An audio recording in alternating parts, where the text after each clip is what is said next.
Good day, I am Maereen Manalo and my case study is about the company of GrabFood and how they identify task candidates for outsourcing.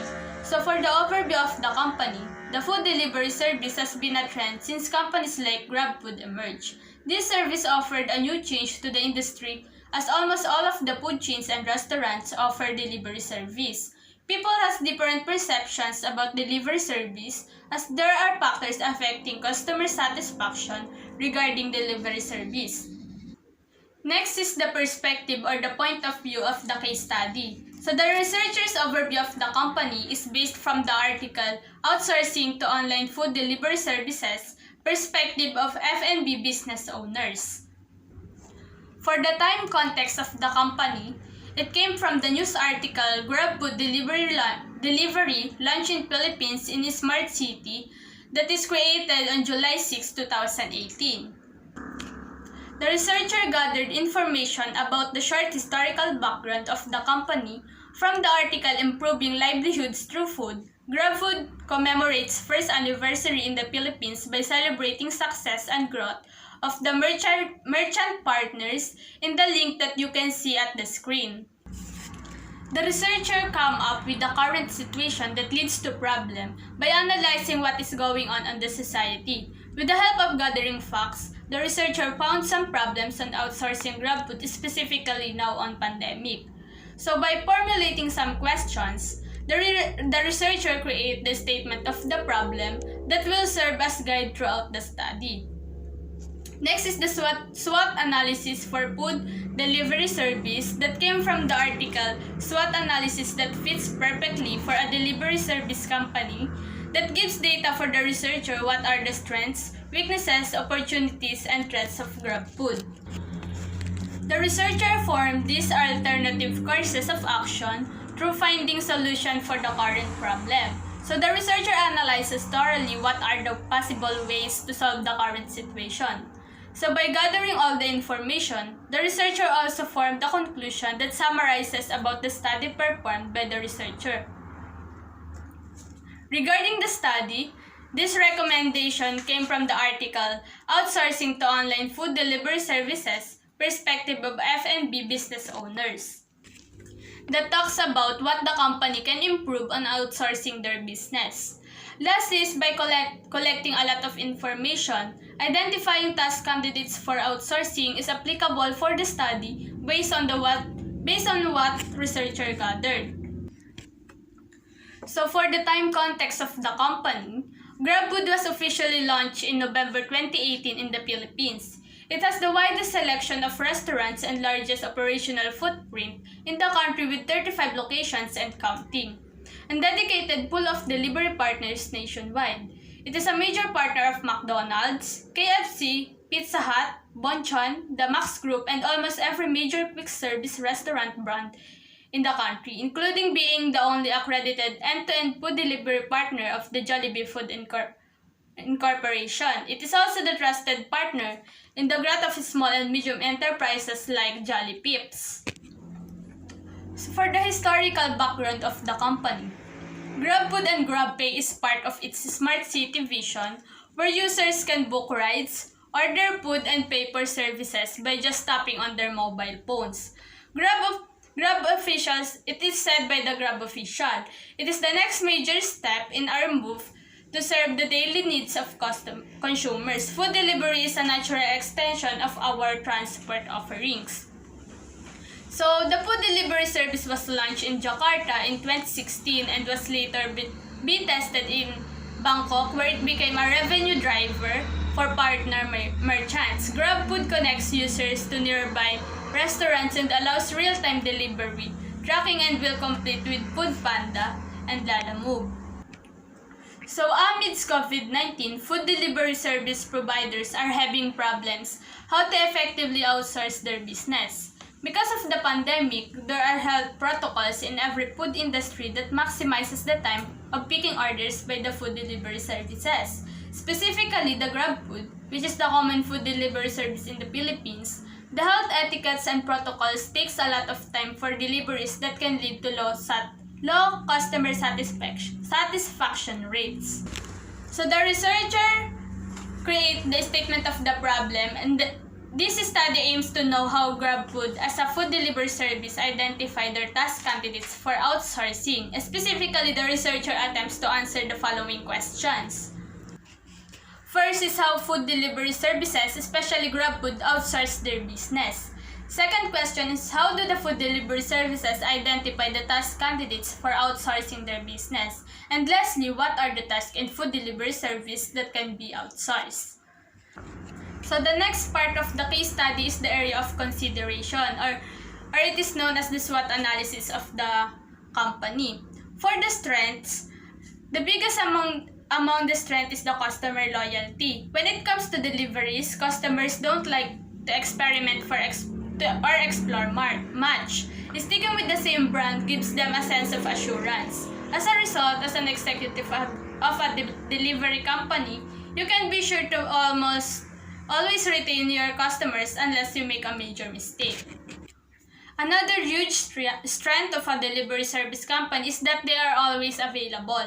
Most of the delivery service companies allow their customers to order products 24/7, usually through their websites. This means that the customers can reach out to your delivery service company at any time and from anywhere. Next is the weaknesses. For instance, if your delivery service company does not have a proper IT department, then your delivery service website is likely to crash from time to time. Every minute that it is out of service, you lose a huge amount of orders from your customers. Also, most delivery services have their own smartphone apps now. If your delivery service doesn't have one of its own, then this will be a huge weakness for your company. Next is the opportunities of the company. The opportunities that are presented in a delivery service company are often due to the external factors. Acquisition synergies can be a potential game changer for delivery service companies. Your SWOT analyst needs to pay as much attention as possible to this particular topic.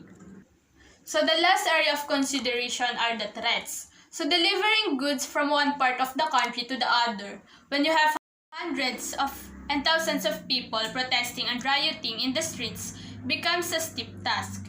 You even run the risk of endangering your life and jeopardizing the safety of the goods to be delivered. The last thing you need is an injured delivery boy and tarnished goods. So last but not the least, take into account the changing taste of your consumers. You could make a ton of money delivering a certain type of food that is in trend. However, the moment that item goes out of fashion, your orders will decline and your business will suffer. So keep an eye on what's trending and what's not. So next is the alternative courses of action. These are the action that can solve the current problem of the company. Alternative courses of action is having a specific locations for GrabFood drivers. So here are the advantages of it. First, if the GrabFood drivers have the specific locations, it can speed up the delivery time. Second, it is the great opportunity for the GrabFood drivers because the routes are lessened. Lastly, the delivery person can easily reach the specific food industry the customer indicated because of having specific locations. For the disadvantages, it can negatively affect the delivery person because the market will minimize. Second, it is time-consuming for the company to indicate each delivery person where their specific locations are. And the last disadvantage of it is lack of delivery person in a certain location. So second alternative action is hiring more GrabFood drivers. The advantages of it are when the company hires more delivery person, the orders can be delivered fastly. Second, it is helpful for the citizens that are unemployed due to the pandemic. And lastly, it will reduce the delivery traffic because there are more human force to do it. And for the disadvantages, it is costly for the company because the high number of employees need a lot of funds for their salaries. The equipment expenses will increase because there are many delivery persons and the difficulty in hiring process because of the pandemic. And the last courses of action is indicating the customers through GrabFood app for the delayed orders due to the pandemic.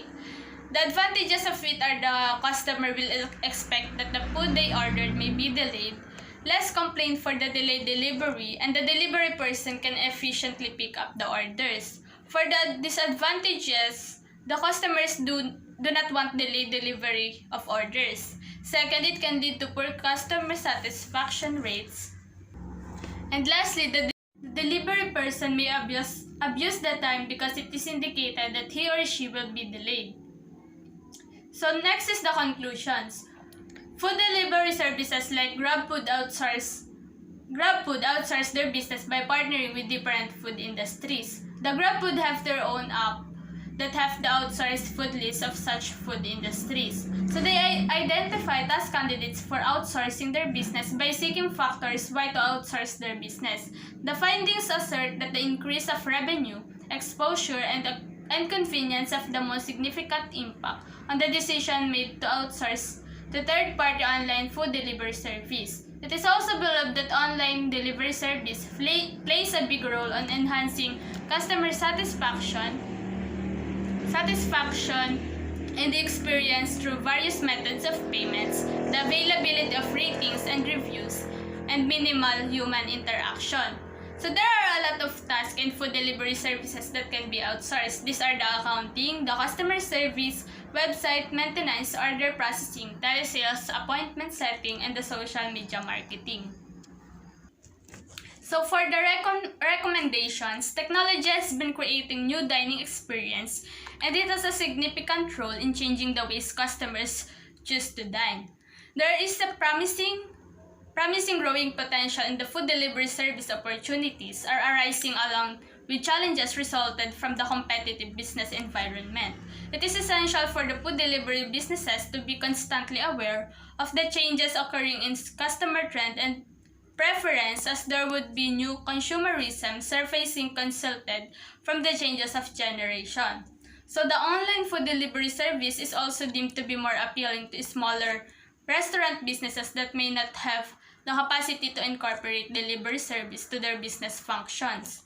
The findings in the study has suggested that the driving factor that has the most significant impact on restaurant business owners' decision to outsource their delivery service is the increase of revenue. And lastly, for the application of the topic to the case study, the topic identifying task candidates for outsourcing is applicable to this case study for the reason that food delivery services, specifically the GrabFood, had tasks that can be outsourced like the accounting, customer service, website, maintenance, order processing, telesales, appointment setting, and the social media marketing. So before outsourcing food delivery services, the company seek for factors why they need to outsource their business. This is also an application for the topic. Example of these factors are increase in revenue, increased exposure to customers, wider customer reach, convenience, and the location. So by collecting a lot of information, identifying task candidates for outsourcing is applicable for the study based on what researcher gathered. So that's all for the case study. Thank you.